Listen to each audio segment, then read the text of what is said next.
دونوں رابطے میں ہیں اور ہمیں سمجھ نہیں آ رہا کہ اس اسٹیج میں ہم انہیں شادی کرنے دیں یا نہیں۔ بصورت دیگر میری سسٹر تو زندگی میں آگے بڑھنے کے لیے تیار نہیں۔ بچیوں پہ پہلے کنٹرول کیا کریں، گھر میں رکھا کریں ان کو، کہ یونیورسٹی جا رہی ہے تو آنا جانا کا انتظام کریں۔ بالکل جب بچیوں کو آزاد چھوڑ دیتے ہیں تو پھر وہ اپنی مرضی کرتی ہیں تو پھر مسائل کھڑے ہوتے ہیں، اس پہ خاندان والے اس کو ایکسیپٹ نہیں کر رہے ہوتے، بعض دفعہ وہ درست فیصلہ کر رہی ہوتی۔ کسی خاتون نے پوچھا ہے، جی پاکستان سے سوال ہے، میری سسٹر کو ایک شیعہ لڑکا پسند ہے، اس نے 3 سال پہلے رشتہ بھیجا تھا لیکن ہماری فیملی نے شیعہ ہونے کی وجہ سے مسترد کر دیا تھا۔ میری بہن ابھی بھی اس کو پسند کرتی ہے اور کہیں اور شادی کے لیے رضامند نہیں۔ جب کوئی رشتہ آتا ہے تو وہ عجیب قسم کا رد عمل ظاہر کرتی ہے، رونا شروع کرتی ہے۔ میری فیملی نے استخارہ بھی کیا مگر اس میں بھی اچھا نہیں آیا۔ ہم نے اس کو سمجھانے کی پوری کوشش کر لی لیکن سب رائے گاں۔ عام بات یہ ہے کہ وہ دونوں رابطے میں ہیں اور ہمیں سمجھ نہیں آ رہا کہ اس اسٹیج میں ہم انہیں شادی کرنے دیں یا نہیں۔ بصورت دیگر میری سسٹر تو زندگی میں آگے بڑھنے کے لیے تیار نہیں۔ بچیوں پہ پہلے کنٹرول کیا کریں، گھر میں رکھا کریں ان کو، کہ یونیورسٹی جا رہی ہے تو آنا جانا کا انتظام کریں۔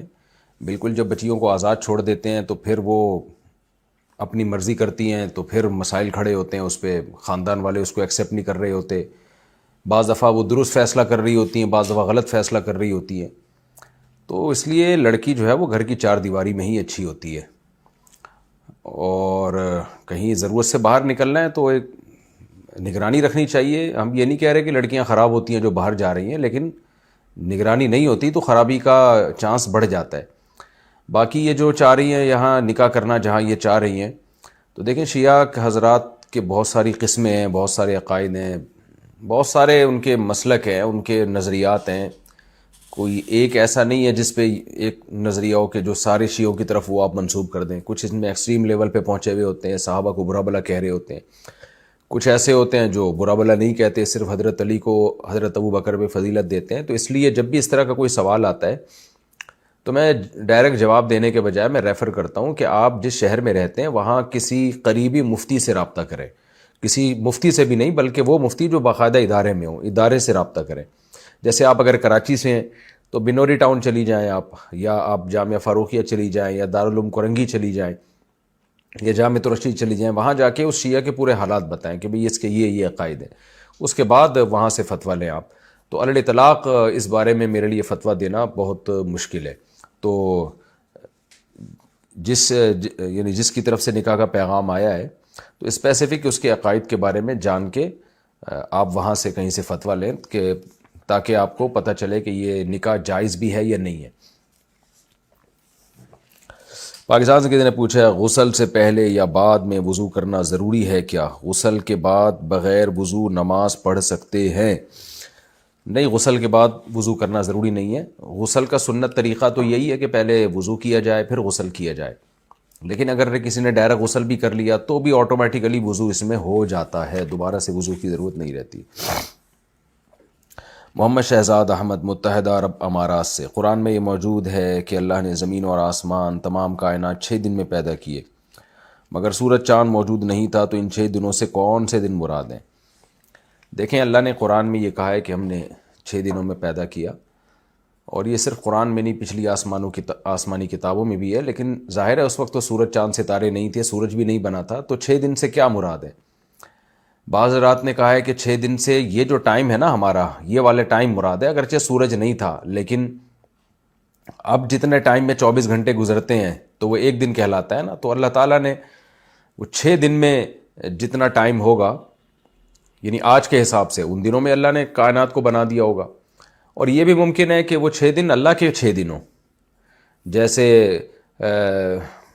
سورہ سجدہ میں اللہ تعالیٰ نے فرمایا کہ جو قیامت کا جو ایک دن ہوگا وہ تیرے رب کے نزدیک کالفی سنتی مما تعدون، 1000 سال کے برابر ہوگا۔ تو ٹائم کے یونٹ چینج ہوتے رہتے ہیں، اس وقت ہو سکتا ہے کوئی اور یونٹ ہو ٹائم کے، اس کے حساب سے اللہ نے 6 دن کہا ہو، یعنی ایک سرکل جو مکمل ہوتا ہو وہ کم ہوتا ہو، زیادہ ٹائم لے لیتا ہو۔ تو متبادر تو یہی ہے کہ 6 دن سے یہ والے 6 دن مراد ہیں، باقی حقیقت اللہ ہی جانتا ہے۔ ہاں البتہ یہ ضرور ہے کہ اگر ہم یہ کہہ لیں کہ اس کائنات میں کو 6 دن میں بنایا تو سائنٹیفکلی اس پہ کچھ اشکالات ہو سکتے ہیں، کہ سائنسدان تو کہتے ہیں اتنے ارب سال پہلے بنی اور اتنے 1000 سال پہلے بنی۔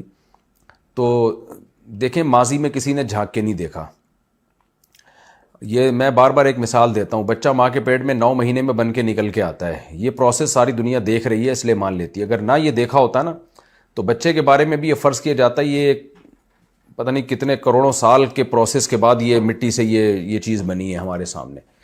تو اللہ تعالیٰ کی قدرت ہے، اللہ تعالیٰ کی طاقت ہے، کن فیکون، وہ کلمہ کن سے سب کچھ کر لیتا ہے. 6 دن بھی اس نے لے لی ہے، اس کی حکمت ہوگی کوئی، ورنہ تو کلمہ کن سے بنا دیتا ہے وہ. تو اس لیے یہ کوئی نظریہ سائنس کے اگینسٹ نہیں ہے، کہ سائنس کے خلاف نہیں ہے یہ نظریہ.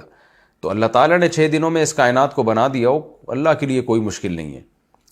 جب مشاہدہ اس کے خلاف ہوتا نا تو ہم کہتے ہیں نظر تو کچھ اور آ رہا ہے، مشاہدہ تو ہے نہیں، ماضی میں ہم نے کہاں جھانک کے دیکھا ہے. آپ یہ کہہ سکتے ہیں کہ جی وہ یہ جو ماہر ارضیات ہوتے ہیں یہ پتھروں کو دیکھ کے، چیزوں کو دیکھ کے ان کی عمر بتاتے ہیں، تو وہ عمر بہت پرانی ہے. تو ٹھیک ہے بہت پرانی ہوگی، ہم نے یہ تو نہیں کہا کہ یہ کائنات کو بنے ہوئے چند سال ہوئے ہیں، 6 دن پہلے بنی تھی یہ. ہم تو کہہ رہے ہیں یہ 6 دنوں میں یہ پروسیس کمپلیٹ ہو گیا، جو کائنات کا بیسک ڈھانچہ وجود میں آ گیا. باقی ہے کتنی پرانی، ہو سکتا ہے اربوں سال پرانی ہو.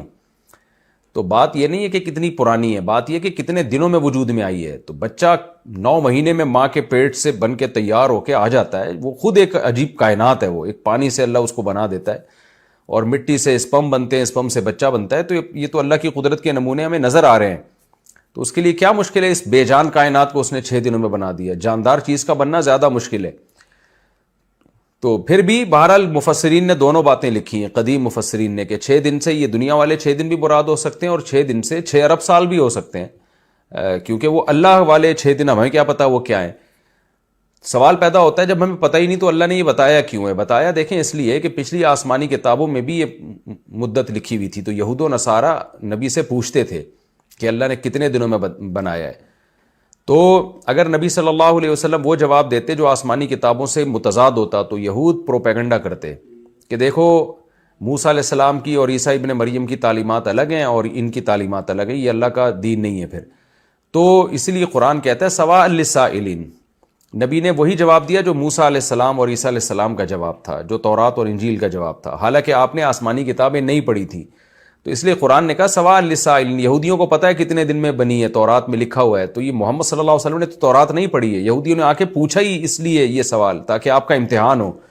آپ غلط جواب دیتے ہیں یا صحیح جواب دیتے ہیں. تو آپ پر وہی نازل ہوئی اور اللہ نے بتا دیا کہ 6 دنوں میں بنایا ہے.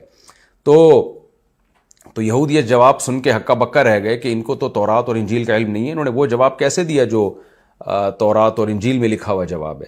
تو اس لیے اس چیز کو قرآن نے ہائی لائٹ کیا تاکہ یہود و نصارہ کو یقین آ جائے کہ جیسے تورات اور انجیل آسمانی کتابیں ہیں تو قرآن بھی آسمانی کتاب ہے، کیونکہ اللہ کے بیان میں تضاد نہیں ہوتا کہ تورات میں اللہ کچھ اور کہہ رہا ہے، انجیل میں کچھ اور کہہ رہا ہے اور قرآن میں کچھ اور کہہ رہا ہے. تو اس لیے ہمیں بتایا گیا کہ 6 دنوں میں بنایا. باقی دن کون سے دن تھے مراد تھے، اس سے یہ والے 6 دن ہیں، یہ اللہ کے علم میں الگ سے کوئی 6 دن ہے جو اللہ کے ہاں اس کی مدت الگ ہے، تو وہ اللہ ہی جانے، اس کی ڈیٹیل میں ہمیں جانے کی ضرورت نہیں ہے. میں نے تو صرف یہ بتا دیا کہ قرآن نے اس بات کو ہائی لائٹ کیوں کیا ہے کہ ہم نے 6 دنوں میں بنایا، یہ بتانے کے لیے کہ قرآن، تورات اور انجیل یہ ایک ہی رب کا کلام ہے. یہ جیسے وہ آسمانی کتابیں ہیں تو قرآن بھی آسمانی کتاب ہے.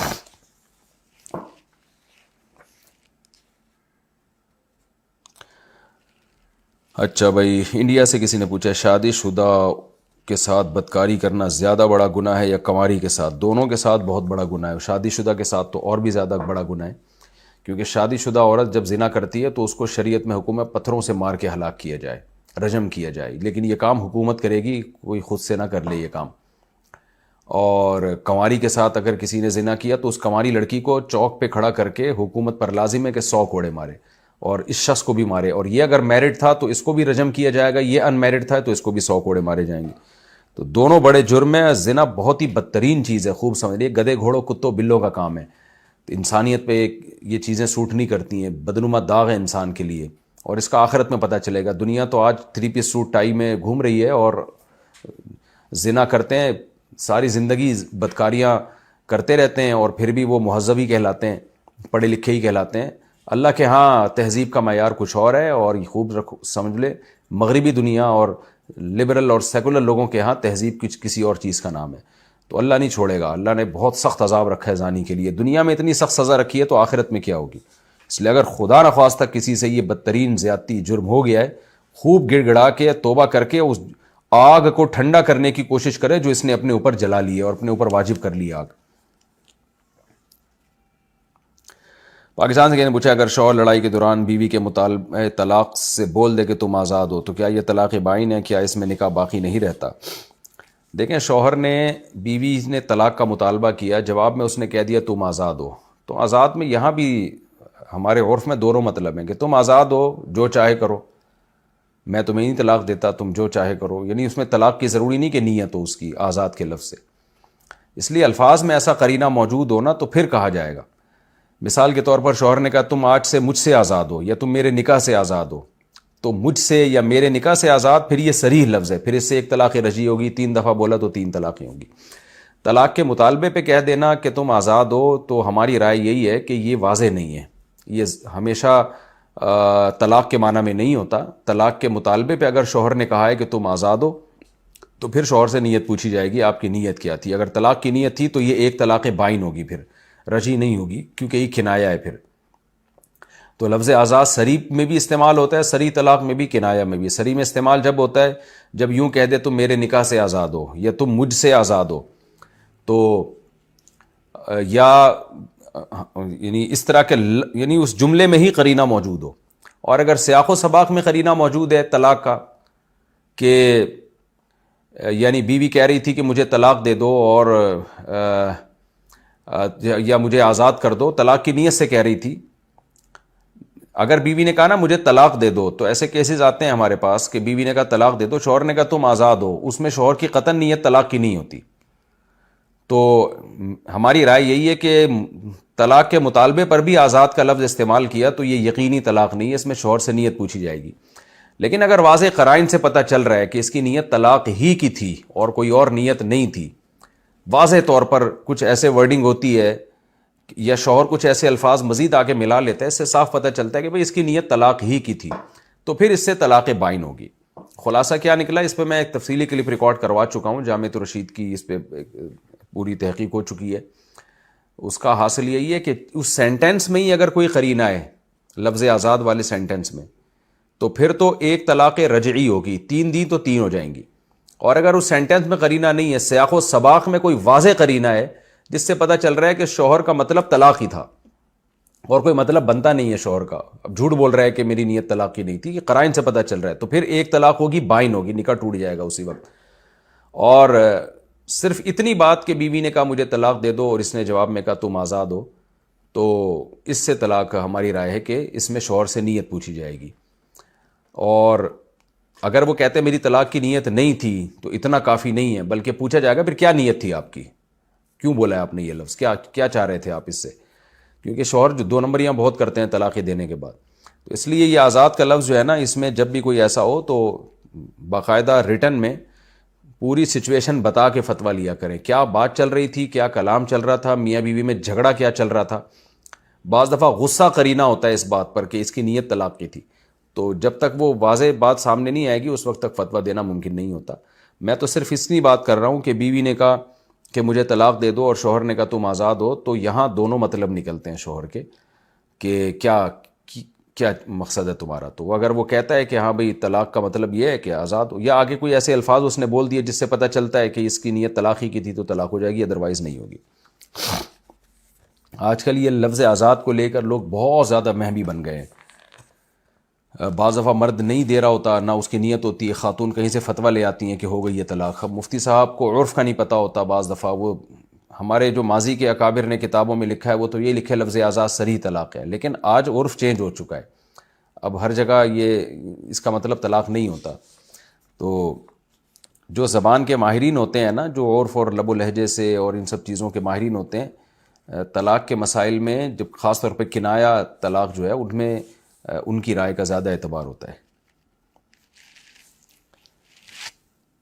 اچھا بھائی، یہ کیا لکھا ہے؟ بسمہ انصاری ملتان، یہ جو آپ نے طلاق کا پوچھا ہے، پھر بھی میں کہوں گا میرے اس فتوے پر آپ اکتفا نہ کریں، کیونکہ آپ نے صرف یہ پوچھا ہے نا شوہر لڑائی کے دوران بیوی کے مطالبے سے یہ بول دے کہ تم آزاد ہو، تو لڑائی کے دوران الفاظ کیا کیا استعمال ہوئے تھے، یہ پوری بات جب تک سامنے نہیں آئے گی نا فتویٰ دینا ممکن نہیں ہوگا. یہ تو میں صرف اتنا بتا رہا ہوں کہ صرف کچھ بھی نہیں بولا، صرف بولو طلاق چاہیے مجھے اور وہ شوہر کہہ دے تم آزاد ہو، تو صرف اس ورڈنگ سے نہیں ہوگی جب تک شوہر کی نیت نہیں ہوگی. لیکن اگر اس سے پہلے لڑائی ہو رہی ہے اور لڑائی میں بات کیا چل رہی ہے, جو کنورزیشن چل رہی ہے وہ سامنے آنی چاہیے مفتی کے سامنے. جب تک وہ نہیں آئے گی اس وقت تک مفتی کے لیے رائے قائم کرنا اور فتویٰ دینا یہ ناممکن ہوتا ہے. بسمہ انصاری ملتان سے, میرا ایک لڑکے سے نکاح ہوا تھا, رخصتی نہیں ہوئی تھی, نہ ہی ہمارے درمیان کوئی تعلق ہوا. اس نے مذاق کرتے ہوئے واٹس ایپ میسج پر 2 بار طلاق کہا اور پھر میرے گھر والوں نے فتویٰ نکلوا دیا کہ ایک طلاق ہوئی اور رجوع کر سکتے ہیں, لیکن رجوع نہیں ہوا. اس معاملے کو 4 سال سے اوپر کا ٹائم گزر گیا, رجوع نہیں ہوا. تو اس صورت میں نکاح رہا یا نہیں رہا, یا رجوع نہ ہونے کی وجہ سے ختم ہو گیا؟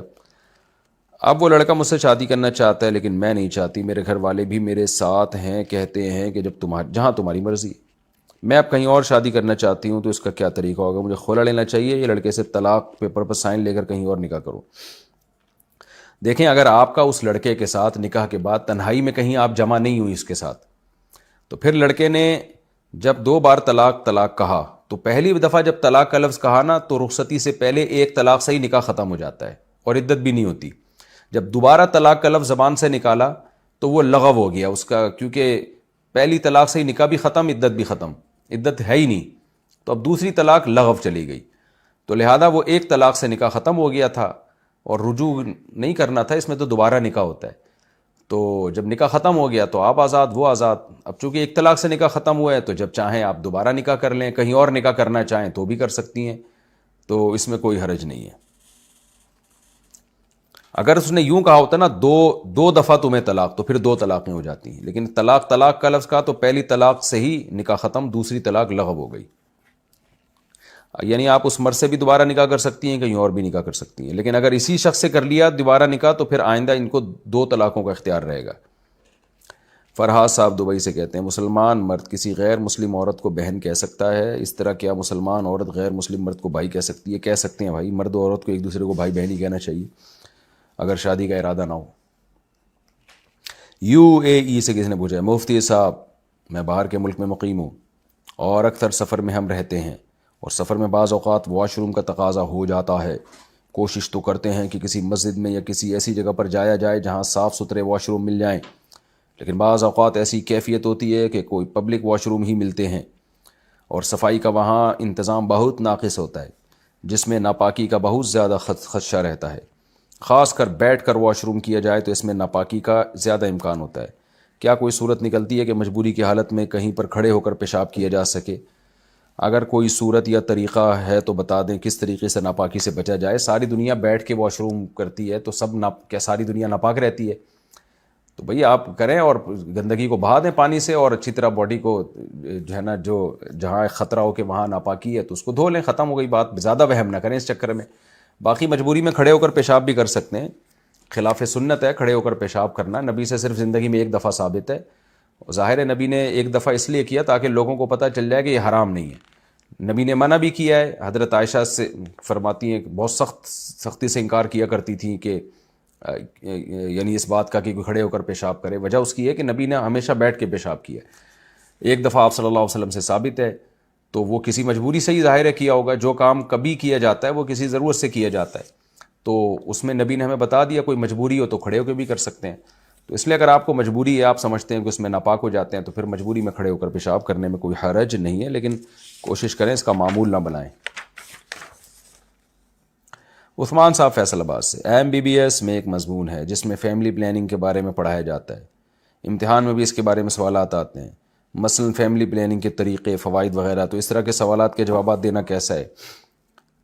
آپ جوابات لکھ دیں. آپ نیت یہ کریں کہ بھئی یہ ان کے حساب سے میں جواب لکھ رہا ہوں, جو کہ غلط ہے 100%. کیونکہ فیملی پلاننگ جو ہمارے ملک میں جو مسلط کی گئی ہے نا, اس کے بہت زیادہ زہریلے نقصانات ہیں.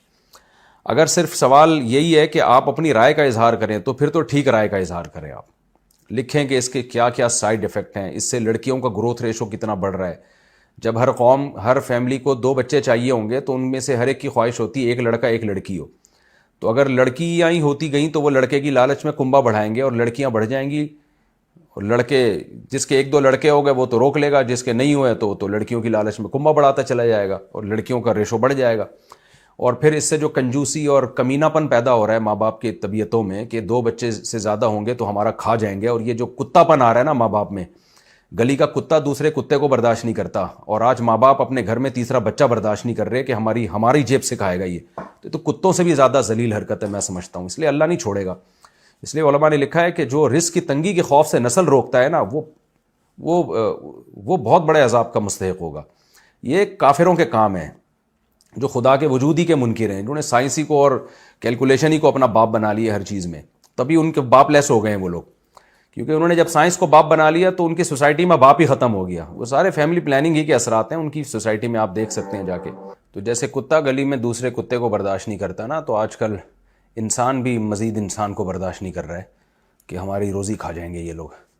جبکہ اللہ تعالیٰ بچہ پیدا کرتے ہی ماں کی چھاتیوں میں دودھ پیدا کر کے بتاتا ہے کہ اس کی روزی میرے ذمہ ہے. تو یہ ان لوگوں کا کام ہے جن کا جو کافر ہیں، جو فطرت سے بغاوت کر چکے ہیں. آپ دیکھ لیں ان کا نظام کیسا تباہ و برباد ہو گیا اسی فیملی پلاننگ کی وجہ سے. جاپان کی حالت دیکھ لو آپ، یورپ کی حالت دیکھ لو، گھر خاندان کے خاندان تباہ ہو گئے. ترقی کی انتہا کو پہنچ کے بھی کچھ نہیں ملا ان کو. کتوں سے دل بہلانے والی قومیں ہیں. نہ وراثت کا نظام باقی بچا، نہ کچھ بہو داماد پوتے نواسے، سب گدے گھوڑوں والی لائف ہے. منہ کالا کرتے ہیں نائٹ کلبوں میں جا کے، اور جب بڈھے ہونے لگتے ہیں تو کسی خاتون سے نکاح کر کے جو ہے وہ سمجھتے ہیں کہ بہت بڑا تیر مار دیا ہم نے. تو یہ اس فیملی پلاننگ کے جو ہے نا برکتیں ہیں جو میں نے آپ کے سامنے پیش کی. تو یہ مضمون آپ لکھ دیجئے وہاں پہ. سید ناصر شاہ کہتے ہیں اگر کسی سے نکاح ہوا اور اس کی والدہ بولے کہ اسے میں نے دودھ پلایا ہے اور بات شک میں آ جائے تو کیا یہ رشتہ جائز ہے؟ جائز ہے. دو گواہوں کے بغیر یہ رضاعت ثابت نہیں ہوتی. بعض دفعہ ایسا ہی ہوتا ہے، کوئی رشتہ توڑوانے کے چکر میں خاتون لوگوں کو شک میں ڈال دیتی ہے میں نے دودھ پلایا. بھئی یا تو پہلے سے مشہور ہو، یہ بات مشہور ہو کہ اس خاتون نے اس بچے کو دودھ پلایا ہے، مشہور ہو بات، تو پھر تو جائز نہیں ہے. اگر مشہور نہیں تھی پہلے سے، عین نکاح کے وقت میں آ کے کوئی خاتون بتا رہی ہیں کہ میں نے پلایا، تو اس کا بالکل اعتبار نہیں، اس سے شک میں نہیں پڑنا چاہیے. رضا الکریم نفیس بنگلہ دیش سے، سنت اور فرض نمازوں کے درمیان نفل یا قضا نماز پڑھی جا سکتی ہے؟ جی بالکل پڑھی جا سکتی ہے. بیرون ملک سے کسی نے پوچھا ہے 5 سے 7 سال کے بچے اکثر بستر پر پیشاب کر دیتے ہیں، تو اس کو کیسے پاک کریں؟ یہاں باہر ملک میں صوفے بستر وغیرہ دھونا بہت مشکل ہوتا ہے، سکھانے وغیرہ کی جگہ بھی نہیں ہوتی. جب آپ کو پتہ ہے کہ دھونا مشکل ہوتا ہے تو پھر کیوں بچوں کو بستر پہ اس طرح سلا رہے ہیں؟ کوئی پلاسٹک ڈالیں، پلاسٹک پہ پیشاب کو اٹھایا جا سکے، یا الگ سے کوئی گدا خرید لیں اس پہ بچوں کو سلا دیا کریں، تاکہ بچہ پیشاب کرے تو اس گدے کو نلکے کے نیچے رکھ کے آپ نے دھو دیا، تو پاک تو کرنا پڑے گا اس کو. تو یہ طریقہ اختیار کریں، ورنہ یہ تو ٹھیک نہیں ہے نا کہ بچہ صوفے پہ پیشاب کرتا رہے اور آپ برداشت کر لیں یہ سوچ کے کہ کیسے صاف کریں. تو برداشت نہیں کیا جا سکتی ایسی چیزیں. گھر میں گندگی ہوگی، بدبو آئے گی، وہاں نماز نہیں پڑھی جا سکتی. اس صوفے پہ جس پہ بچے نے پیشاب کیا اس کو پاک کیے بغیر آپ نماز نہیں پڑھ سکتے اس پہ. اچھا بھائی، پاکستان کے مجھے میری امی نے ایک بھانجے کو بھول کر دودھ پلا دیا، تو کیا وہ ہمارا بھائی ہو گیا؟ صرف اس کا جس کے ساتھ دودھ پلایا گیا تھا سب کا بھائی بن گیا؟ آپ کی امی نے بھانجے کو، جب بھانجے کی عمر اگر 2 سال سے کم تھی تو بھانجے کو دودھ پلا دیا، جان کر پلایا، بھولے سے پلایا ہو، تو آپ کا رضائی بھائی بن گیا، وراثت والا بھائی نہیں بنا. خوب سمجھ لیں، اس کا وراثت میں حصہ نہیں ہوگا، نہ آپ کی والدہ کی وراثت سے نہ آپ کی وراثت سے. تو لیکن محرم والا رشتہ بن گیا. آپ کی بہنوں سے اب اس کا نکاح نہیں ہو سکتا، اس کے بھائیوں کا ہو سکتا ہے، لیکن اسپیسیفک اس لڑکے کا آپ کی بہنوں سے نکاح نہیں ہو سکتا. یہ آپ کا اور آپ کی بہنوں کا، آپ کا تو خیر محرم نہ محرم کیا، یعنی آپ کی بہنوں کا محرم بن گیا ہے. پاکستان سے کسی نے پوچھا احرام میں کون کون سے جوتے پہننے لازم ہیں یا کوئی بھی پہن سکتے ہیں؟ ہوائی چپل پہننا جائز ہے؟ جی ہوائی چپل پہن سکتے ہیں، بری پہ چپل نہ پہنیں آپ. یعنی ہوائی کا مطلب وہ جس سے پہن کے آدمی ہوا میں اڑتا ہے. تو احرام میں جو ہے نا، یہ جو پاؤں کی جو ہڈی ہے نا، اوپر کی جو ابھری ہوئی ہڈی ہے، اور یہ جو ٹخنے ہیں ان کا بھی کھولا رکھنا واجب ہے. پاؤں کی اوپر کی جو ہڈی کھلی ہوئی ہے ان کا بھی، اور ایڑی کا جو پچھلا حصہ ہے نا اس کا بھی کھلا رکھنا لازم ہے. تو باقی جو مرضی چپل پہنے، یہ 3 ہڈیاں کھلی رکھیں. فائزہ بطول چکوال سے پاکستان سے، نعت وغیرہ میں اکثر حضرت محمد صلی اللہ علیہ وسلم کے لیے تو وغیرہ کا لفظ استعمال ہوتا ہے، جیسے تو کجا من کجا، تو کیا ایسے الفاظ استعمال کر سکتے ہیں، ایسی نعتیں پڑھ سکتے ہیں، سن سکتے ہیں؟ جی پڑھ سکتے ہیں، سن سکتے ہیں۔ تو کا لفظ یہاں محبت کے لیے ہے، تو شاعری کے اصول کچھ اور ہوتے ہیں اور نثر کے اصول کچھ اور ہوتے ہیں، اس میں کوئی حرج نہیں ہے، بے ادبی کا کوئی عنصر نہیں ہے اس میں۔ فاطمہ صاحبہ پوچھتی ہیں کینیڈا سے، کیا میں کرسی پر بیٹھ کے نماز ادا کر سکتی ہوں کہ رکوع اور سجدے میں 6 مہینے کا حمل ہونے کی وجہ سے مشکل ہوتی ہے، مہربانی فرما کے رہنمائی فرمائیں کہ بیٹھ کے نماز ادا کرنا کب جائز ہے؟ اگر آپ کے لیے سجدہ کرنا مشکل ہو رہا ہے تو آپ زمین پہ بیٹھ کے نماز پڑھیں اور اشاروں سے رکوع اور سجدہ کریں، رکوع بھی اشاروں سے، سجدہ بھی تھوڑا سا زیادہ جھک کے، کرسی پہ حتی الامکان نہیں بیٹھنا چاہیے۔ محمد اسامہ شاہد کراچی سے، امریکہ میں کریڈٹ کارڈ سے گاڑی خریدنے کا کیا فتویٰ ہے؟ کیونکہ جب کریڈٹ کارڈ لیتے ہیں تو یہ شرط بھی ہوتی ہے کہ مدت گزر جانے کے بعد شرح سود ادا کرنا ہوگا، اور یہ اس کی ٹرمز اینڈ کنڈیشن میں لکھا ہوتا ہے، ایسے معاہدے کے ساتھ کارڈ لینا جائز ہے کہ نہیں ہے؟ نہیں، جائز نہیں ہے۔ کریڈٹ کارڈ اگرچہ آپ نے وقت سے پہلے پیمنٹ کر دی تو سود نہیں لگا آپ کو، لیکن ایگریمنٹ تو سودی ہے نا، ایگریمنٹ سودی کا مطلب آپ نے بینک سے لون لے لیا نا کریڈٹ کارڈ کے ذریعے، اور لون میں ایگریمنٹ یہ ہوا کہ میں سود دوں گا آپ کو اگر مجھے دیر ہو گئی، تو یہ معاہدہ ہی غلط ہے۔ تو اس لیے کوئی مجبوری ہو تو پھر تو کریڈٹ کارڈ سے آپ شاپنگ کر سکتے ہیں، مجبوری اس لیے کہ بعض جگہ پر بہت مشکل ہوتا ہے، ناممکن ہو جاتا ہے بعض جگہ پر، وہ لیتے ہی کریڈٹ کارڈ ہی وہاں چلتا ہے، تو ایسی مجبوری ہو تو ایک الگ بات ہے، لیکن آج کل تو اے ٹی ایم کارڈ ہے نا، ڈیبٹ کارڈ ہے، اس کا استعمال کریں، کریڈٹ کارڈ کی مجبوری میری تو سمجھ میں نہیں آتی۔ بہرحال کہیں مجبوری ہے، وہ مجبوری آپ بہتر جانتے ہیں تو ایک الگ بات ہے، اس میں پھر آپ پر لازم ہوگا کہ سود لگنے سے پہلے پیمنٹ جمع کرا دیں تاکہ سود دینے کا گناہ لازم نہ آئے، لیکن جہاں شدید مجبوری نہ ہو تو وہاں کریڈٹ کارڈ کا استعمال حرام ہے، ناجائز ہے۔ جنید صاحب سواد سے پوچھتے ہیں، کیا آئی ٹی پی کارپوریشن میں پیسے انویسٹ کرنا صحیح ہے یا غلط؟ اس میں ڈالرز میں پیسے انویسٹ کرنے ہوتے ہیں، مثال کے طور پر میں نے $100 اس میں انویسٹ کیے اور پھر ہر دن مجھے $100 کا 2.5% پروفٹ ملتا ہے، جو کہ $100 کا 2.5% پروفٹ یعنی $2.5 بنتا ہے۔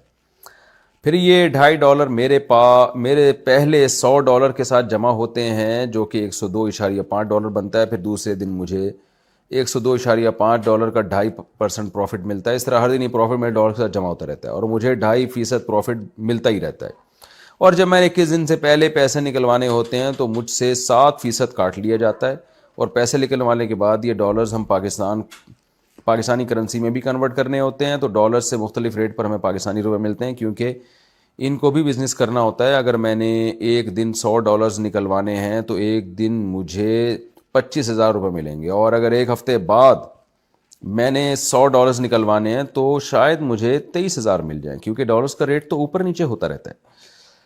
اچھا بھائی، اور کافی لوگ یہ کہہ رہے ہیں کہ یہ ٹریڈنگ جو کمپنی کر رہی ہے حلال ہے۔ مفتی صاحب کیا یہ جائز ہے؟ یہ ویب سائٹ 2013 میں بنی ہے۔ او بھائی جان، کہاں سے جائز ہو گیا؟ جو طریقہ آپ نے بتایا تو خالص سود ہے، $100 پہ آپ کو فکس 2.5% مل رہا ہے، اٹ از کالڈ ربا اینڈ سود، اور کیا رہ گیا؟ اور آگے لکھا ہے یہ 2.5% ایسے پورا ہوتا ہے کہ ہر دن اس ویب سائٹ میں 5 کلک دبانے ہوتے ہیں، ایک کلک دبانے سے 0.56% مل گیا، اور دوسرا کلک دبانے سے 0.54% مل گیا، اس طرح ہر کلک دبانے سے 2.5% پورا ہو جاتا ہے۔ اچھا، ایک کلک دبانے سے مل رہے ہیں تو یہ بھی ناجائز ہے۔ اس کی وجہ ہے وہ کلک دبانا جو ہے نا، وہ یا تو اس ویڈیو کو یا کسی بھی پروڈکٹ کو لائک کرنے کے پیسے مل رہے ہیں، تو یہ لائک کرنا کوئی ایسی چیز نہیں ہے جس کا پروفٹ لینا جائز ہو۔ لائک کرنا جو ہے نا، ایسے ہی ہے جیسے مجھے کوئی کہے بریانی کھا کے بتائیں اچھی لگی تو $50 دوں گا، اگر آپ نے کہہ دیا نا اچھی لگی، اب مجھے تو کہنا ہی اچھی لگی کیونکہ $50 مل رہے ہیں مجھے اس کے، تو لائک کرنا نہ کرنا یہ انسان کا اپنا ذاتی عمل ہے۔ تو یہ مسئلہ بہت دفعہ پہلے بھی آ چکا ہے، آج کل جو ہے نا وہ چیزوں کو لائک کرنے کے پیسے مل رہے ہوتے ہیں، کلک کرنے کے پیسے مل رہے ہوتے ہیں، اس پہ کافی ڈیٹیل سے پہلے میں فتویٰ مسئلہ ریکارڈ کروا چکا ہوں کہ یہ جائز نہیں ہے۔ اچھا بھائی، محمد طارق افضل گڑھ یو پی انڈیا سے، میرا بیٹا جب پیدا نہیں ہوا تھا تب میں نے عقیقہ کرنے کو بولا تھا، پیدا ہونے سے پہلے ہی۔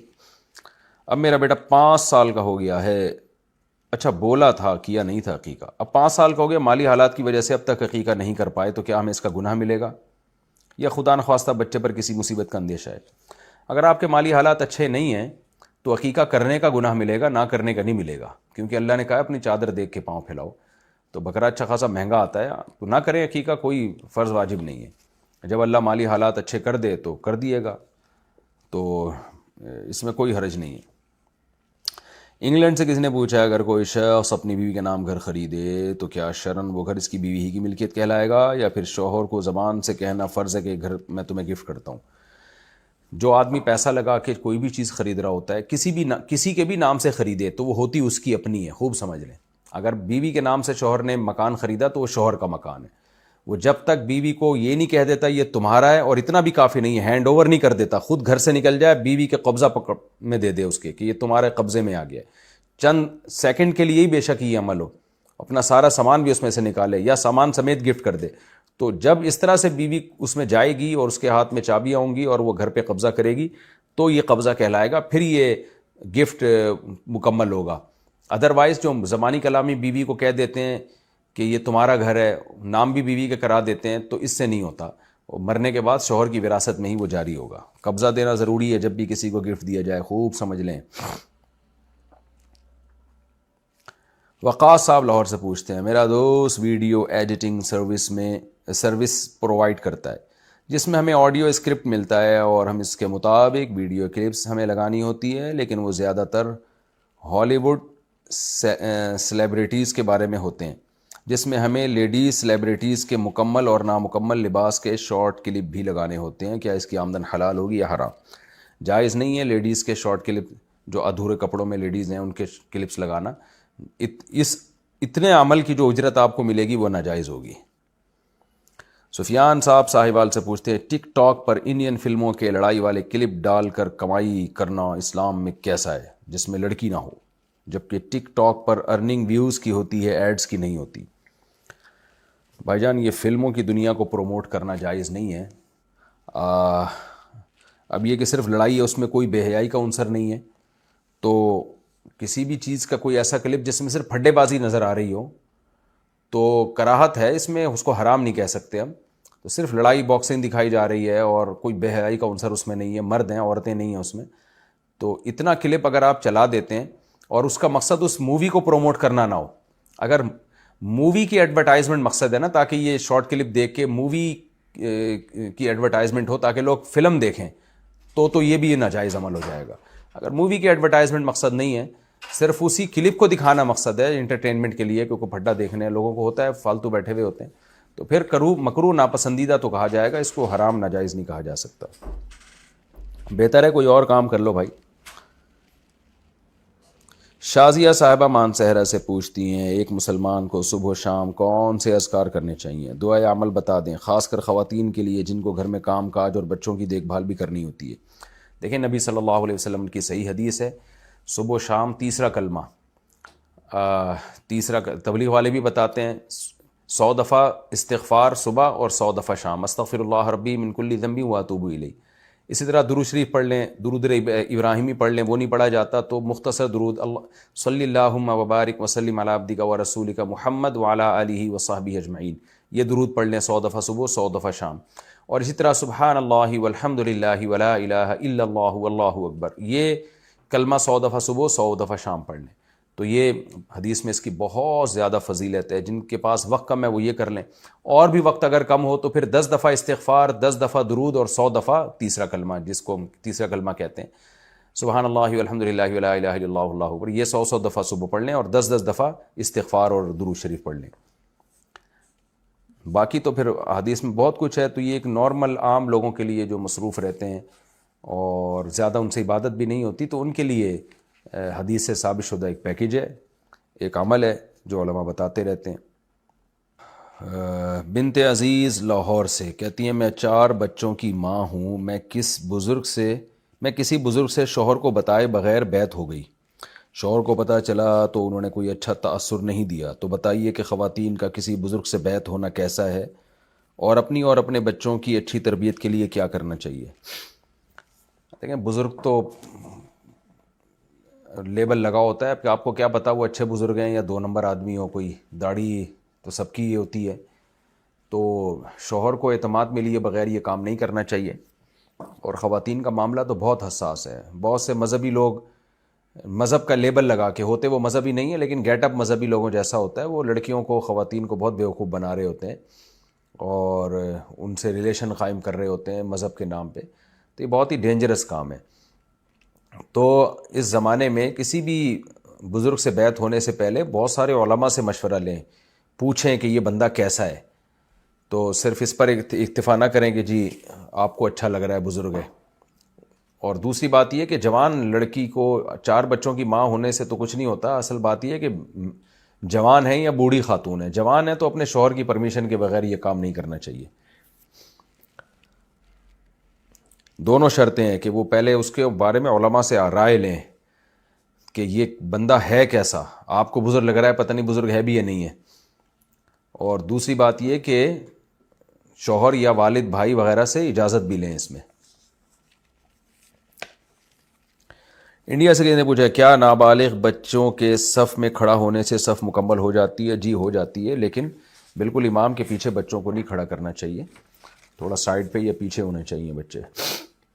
کراچی سے کسی نے پوچھا ہے میں نے ناپاکی کی حالت میں قرآن مجید کو پکڑ لیا تھا تو بتائیے اس کا کیا کفارہ دینا ہوگا؟ اس کا کوئی کفارہ نہیں ہوتا, بس توبہ استغفار کر لیا کافی ہے. یہ کیا لکھا ہے جی؟ کم حسن سعودی عرب سے. یہ کم لکھا ہوا ہے, شاید پورا نام کچھ اور ہے. سعودی عرب سے کسی نے پوچھا اگر کوئی شخص اپنے والد کی زمین پر گھر بنائے اور اپنے اہل خانہ یعنی بیوی اور بچوں کے ساتھ وہاں قیام کرے, والد زندہ ہوں اور ان کی مرضی سے گھر بنا ہو, کچھ عرصے بعد یا 10 سال کے بعد اس کے والد کا انتقال ہو جائے, اس کے والد کا انتقال وراثت کی تقسیم کے بغیر ہوا. اب میں جاننا چاہتا ہوں کہ جو گھر اس کے بیٹے نے بنایا ہے اس گھر کے بارے میں کیا مسئلہ ہے؟ اس کو وراثت میں شامل کیا جائے گا یا گھر وراثت سے خارج ہو جائے گا؟ دیکھیں, جس شخص نے گھر بنایا گھر کا مالک وہ ہے. ہاں زمین والد کی تھی تو والد کے زمین پہ گھر بنا لیا تو اس کو یوں کہا جائے گا, فقہی تکییف اس کی یہ ہوتی ہے کہ باپ کی زمین بطور عاریت کے استعمال کی ہے.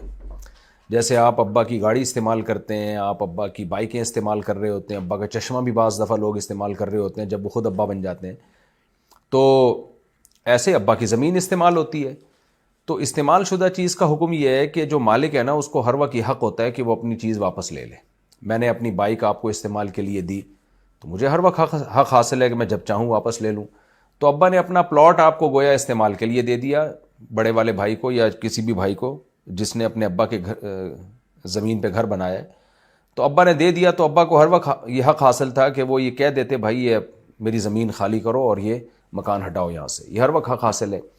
اب ابا جب دنیا سے چلے گئے تو اب وارثوں کو یہ حق حاصل ہے, وہ کہیں بھائی ہمارا یہ پلاٹ ہے, ہم نے اس پہ کچھ اور بنانا ہے, گودام بنانا ہے, جو مرضی کرنا ہے, آپ یہ اپنا مکان جو آپ نے بنایا آپ ہٹاؤ اس کو.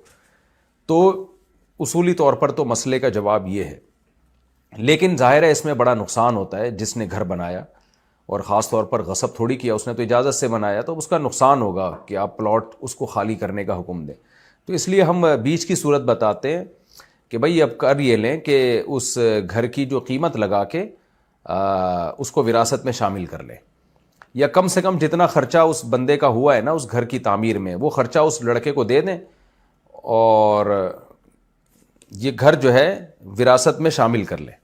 یعنی وراثت ہی کے مال سے, جو وراثت کا مال ہے نا اس میں اسپیسیفک قیمت دے دیں اس کو, بھئی یہ تم نے گھر بنایا تھا نا اتنے کا بنا تھا, یہ لو پیسے, اور یہ گھر اب وراثت کے مال میں شامل ہو گیا اور اب پورے کو ہم وراثت کے حساب سے تقسیم کریں گے.